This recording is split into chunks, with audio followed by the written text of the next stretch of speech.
C'est le premier tournoi rugby LGBTQIA+ organisé.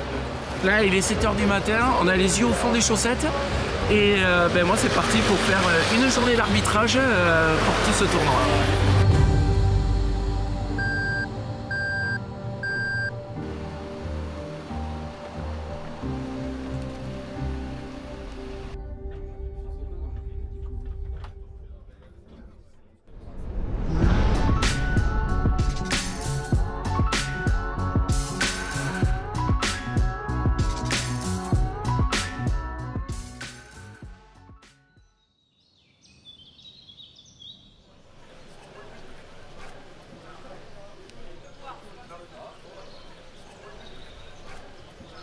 Là, on va manger le petit déjeuner et ensuite on part à l'échauffement. Mais pas de suite, ça commence à 10 h, les premiers matchs sont à 10 h. Mais là, d'abord, place au café parce que là, depuis ce matin, 6 h 30, ça fait loin.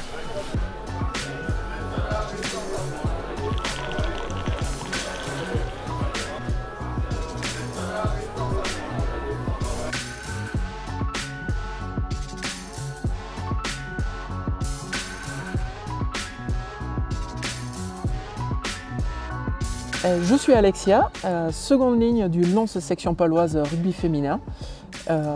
Accessoirement, technicienne chauffagiste. J'ai fait toute l'école de foot et quand je suis arrivé au collège en 6e, il dit ouais, mais viens au rugby, t'as rien à faire au foot. Et du coup, je suis parti au rugby et voilà, je suis parti à Périgueux pour mes études et du coup, j'ai joué à Périgueux au Cap. Petite parenthèse, très bien pour la culture. Si je suis très riche, j'achète un appartement, mais il y a tout, mais pas travailler. Non, j'ai pas envie. Et donc je suis rentré à Mont-de-Marsan chez moi et pour le coup j'avais ma petite idée d'intégrer une équipe pro.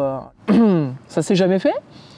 Un corps d'argile, cheville d'argile, genou d'argile et ça fait crack et je me suis arrêté donc j'ai arrêté le rugby avec les garçons.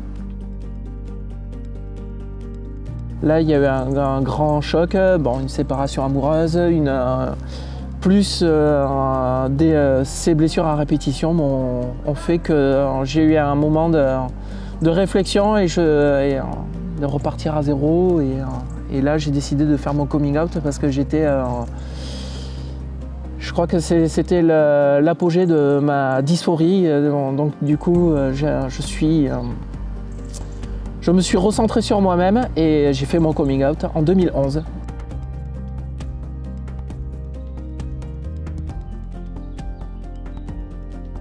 Décembre 2015, janvier 2016, par là, je ne sais plus exactement. Je discute avec un client, il fait partie de l'association du Stade Montois Rugby, mais il me dit, mais il y a une équipe féminine à Mont-de-Marsan, pourquoi tu ne veux pas y jouer? Oh, très bien, ouais, non, mais le rugby, ça faisait partie de mon passé et tout. Non, j'ai peur de les massacrer parce qu'à l'époque, je pensais que j'allais être au-dessus et ça m'a travaillé. Un mois après, qu'est-ce que je fais? Février, j'appelle le secrétariat du Stade Montois Rugby féminin, donc Janine, qui était secrétaire quand je jouais avec les garçons quand j'étais jeune, et là je rappelle et tout. Donc j'ai fait oui, c'est Alexia Serenis. Oh, mais oui, je te reconnais, on m'a parlé de toi, je sais que t'as changé et tout ça, mais c'est trop bien et tout, je suis trop contente. Mais qu'est-ce que tu veux? Tu joues avec les filles? Oui. Et je lui pose, qu'est-ce qu'il me faut? Bah, ta carte d'identité, ta carte vitale, c'est tout. Et après, tu peux jouer.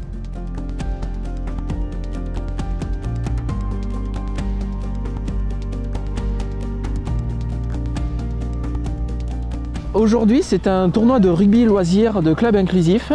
Je serai une femme transgenre arbitre sur les terrains.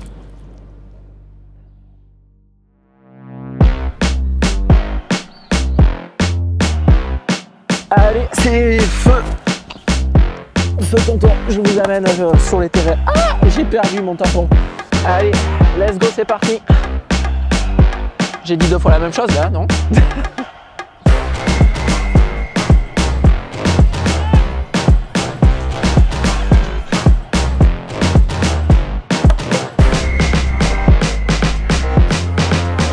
Au Centre national du rugby à Marcoussis pour le tournoi Rugby's My Pride en plein milieu de la Coupe du Monde, et c'est un tournoi très important parce que voilà, le rugby vit avec son temps et le rugby est en avance par rapport à plein de fédérations, et c'est très important qu'il en soit ainsi.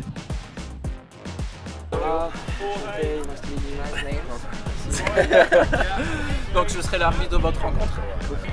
Ballon, terrain. Dans un ruck, on ne tire pas un adversaire hors du ruck. Alexia, elle est emblématique, elle est devenue emblématique. Nous, maintenant, on accueille les hommes ou les femmes trans dans le rugby, avec un certain nombre de règles, mais des règles qui sont très assouplies par rapport à pas mal de sports. Et je pense que c'est important. Regardez, elle est resplendissante, elle est ravie de faire son sport, de toujours sa passion, de vivre sa passion. Et c'était important que la Fédération française de rugby soit moteur sur ce genre de sujet.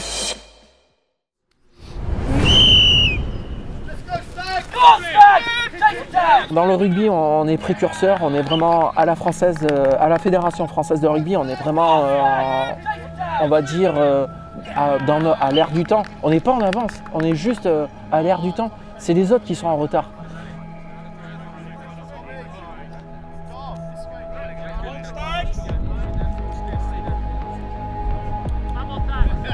Hommes, femmes, trans, non-binaires, voilà, on vient comme on est.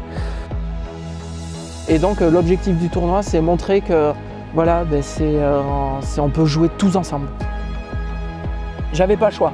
Moi, j'avais pas le choix. Si je voulais jouer avec les filles, je devais passer par toutes ces... changer ma carte d'identité et la carte vitale. Et bien, pour changer ces documents-là, j'ai été obligé de faire une transition médicale complète.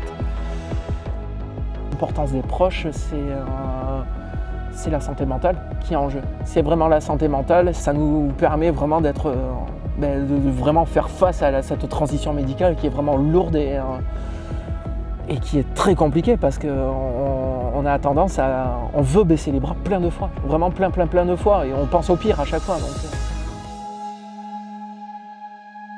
Et je pense que c'est dans mon caractère, c'est dans ma personnalité, c'est peut-être de souffrir en silence et d'affronter et de se relever derrière. Let's go, girls.